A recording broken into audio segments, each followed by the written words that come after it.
that set these children up for this, because we are looking for a happiness that is bound, if it's based on fear and self-hatred, to destroy our children. And we'll justify it by saying we love them and we want them to get the best, which often ends up what?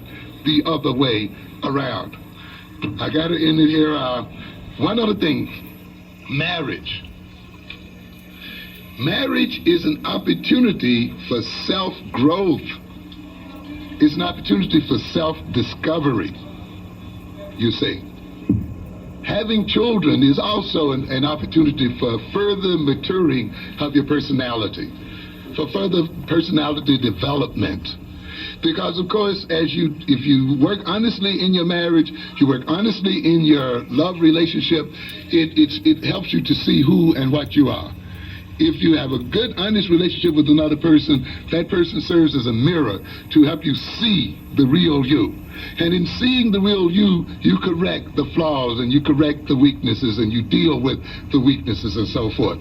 So if the other person is understanding and not condemning, if the other person is not over-idealizing you, needs to make you some great hero or some god or goddess, it then will give you a chance then to grow. If they accept you for who you are, with the idea, though, that acceptance means that you will continue to grow and develop, you see, then they are providing a real, natural, and healthy kind of love for you. Marriage and having children provides that kind of opportunity. If the people are not afraid, if they're not hiding things, if they're not filled with self-hatred and hostility, if they want to be honest with each other and open with each other, then they will grow in strength and power and love, and their families will grow beautifully and wonderfully. When you have children, often they make you reflect back upon your own childhood.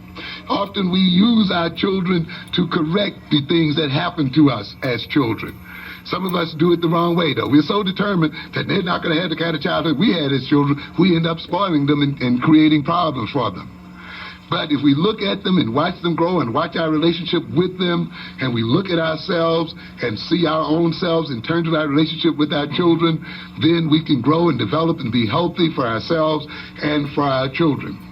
But people who go into marriage out of fear and self-hatred and the kind of love I talked about earlier that makes them escape themselves are people whose marriages are going to be filled with conflict, unproductive conflict.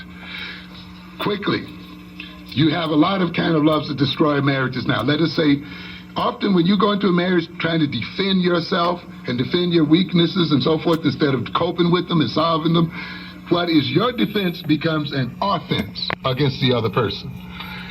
You have the narcissist. You know, many of us, nobody loves us, mama don't love us, white folk don't love us. Because white folk don't love us, mama don't love herself, daddy don't love himself, he hates us. And now, if I'm going to get into love at all, I'm going to have to do what? Love myself for myself. But often you see that's not a healthy kind of love, it's a narcissistic kind of love. And many people move into that. This kind of love that many of our people have, by the way, because we've been made to feel inferior, and often the way we get over feeling inferior is by inflating who we are. And that's a part of the rap tradition you see in some people there. These people who really feel weak must project the image of what? Being superhuman, super lovers, beyond life itself, you know, beyond law, a law unto themselves. And everybody else is subordinate to them as people. This narcissistic love. He can only love then, narcissistic love is only possible if the other gives up their individuality and rights for the benefit of others. I've seen some African types, by the way, those who go into African tradition also go in it with a narcissistic motivation. I am the African king, and the African woman is to support her man and not object to anything he says. And she gets identity totally through me. She must live for me. Her whole identity is with me. This is what the true African woman does. Doesn't save your marriage, I'm telling you. And many people holler. And I get people who are into Afrocentric tradition, ladies and gentlemen, who call me, who have problems with their marriages because they're trying to live some kind of mythical African concept.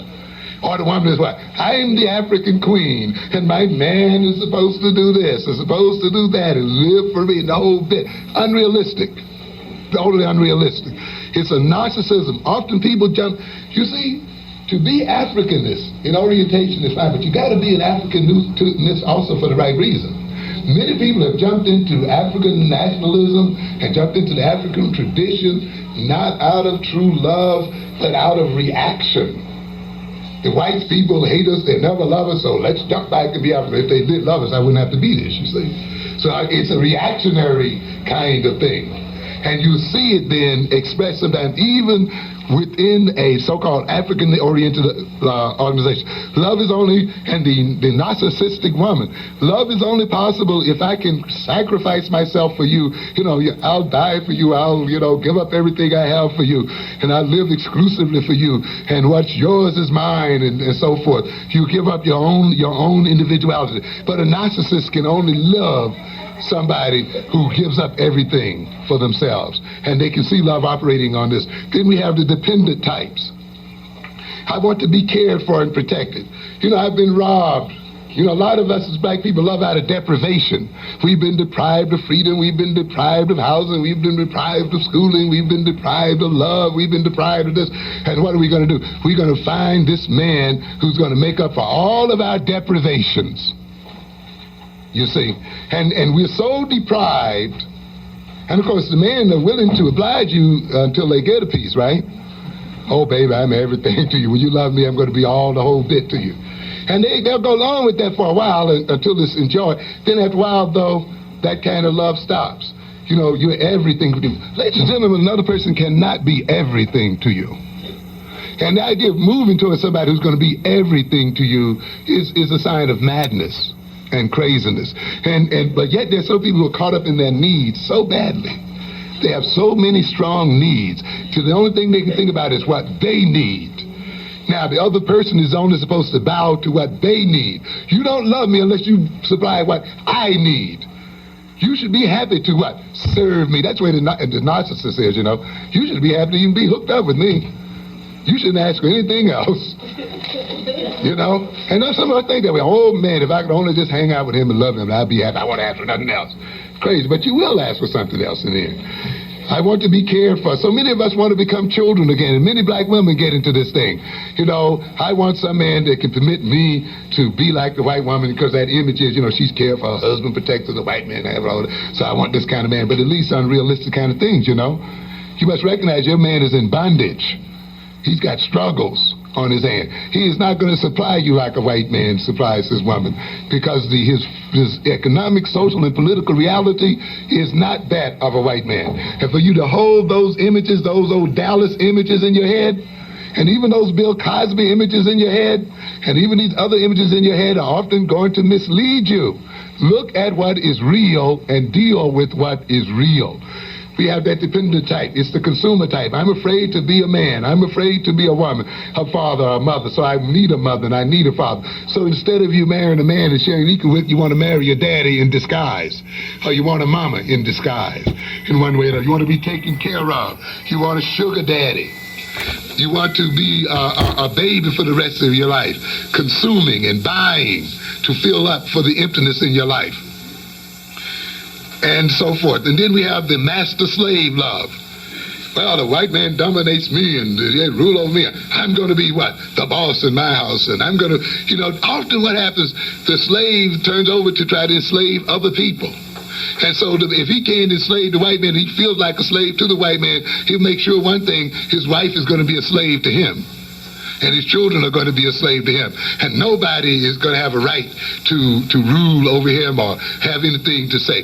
He who does not want to be dominated must dominate others. And he sees his wife as being independent, as having a mind of her own, as her attempt to dominate him, to rule him, to make him look bad. So often he can only love a slave, a dumb woman, or somebody who he figures will not challenge him or see through his weaknesses.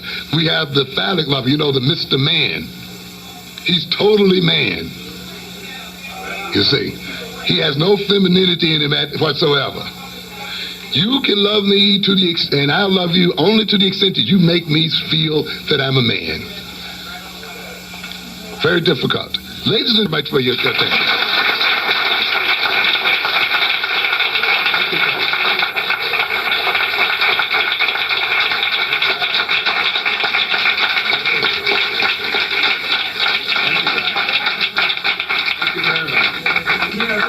one question. I'm afraid I've eaten up the question. Okay, have a seat. 1 second.